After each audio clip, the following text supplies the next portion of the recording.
Assalamualaikum warahmatullahi wabarakatuh. Perkenalkan, saya Maya Sarifa dari tingkat 2B. Jadi sini saya akan menjelaskan mengenai mekanisme persalinan. Jadi dalam mekanisme persalinan ini ada dua struktur yang paling penting, yaitu yang pertama kepala janin, lalu yang kedua ada panggul. Di sini saya akan menjelaskan terlebih dahulu mengenai kepala janinnya. Jadi di depan ini terdapat seperti layang-layang, ini disebut dengan sinsiput atau bisa disebut dengan ubun-ubun besar. Lalu di belakangnya juga terdapat seperti segitiga, ini bisa disebut dengan occiput atau bisa disebut dengan ubun-ubun kecil.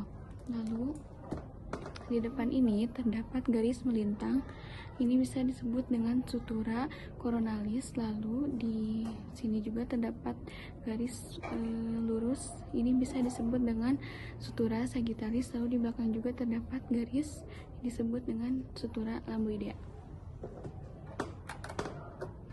Lalu di sini ada panggul.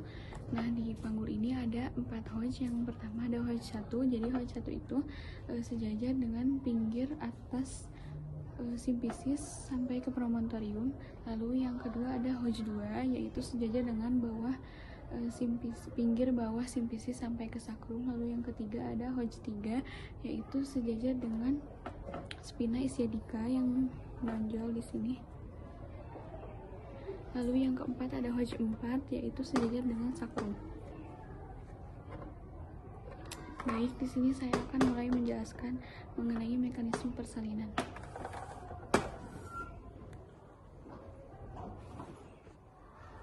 Baik, jadi yang pertama itu bayi posisinya itu melintang, karena kalau dia posisinya anterior posterior, dia tidak akan masuk ke panggulnya, jadi posisinya melintang. Lalu yang pertama ada fase descent. Nah, fase descent ini yaitu penurunan kepala bayi. Nah, penurunan kepala bayi ini dibarengi dengan fleksi. Fleksi itu dagu janin mendekati dada, jadi seperti ini. Jadi kepala janin ini turun sambil dagunya mendekati dada. Dia akan melewati pintu atas panggul, pintu tengah panggul, sampai ke pintu bawah panggul atau bisa disebut dengan Hodge 3, yaitu sejajar dengan spina ischiadica. Nah, jika sudah sejajar dengan spina ischiadica, ini bisa disebut dengan engagement, yaitu kepala janin ini sudah terikat oleh panggul.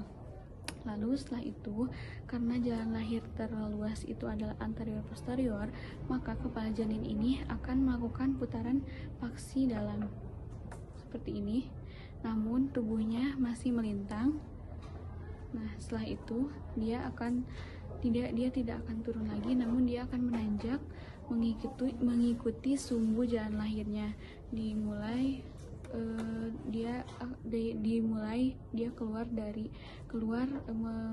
dari occiput, lalu dahinya, lalu alis, hidung,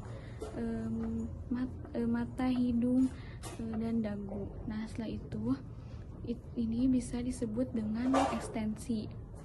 Lalu setelah itu, karena badannya masih melintang, bagaimana agar dia menyesuaikan dengan jalan lahir, maka janin ini akan berputar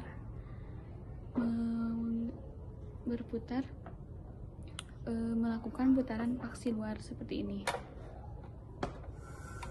Putaran paksi luar. Lalu setelah melakukan putaran paksi luar, berturut-turut akan lahir dari bahu atas, lalu bahu bawah, lalu setelah itu seluruh badannya dinamakan dengan ekspulsi. Baik, mungkin cukup sekian penjelasan dari saya mengenai mekanisme persalinan. Wassalamualaikum warahmatullahi wabarakatuh.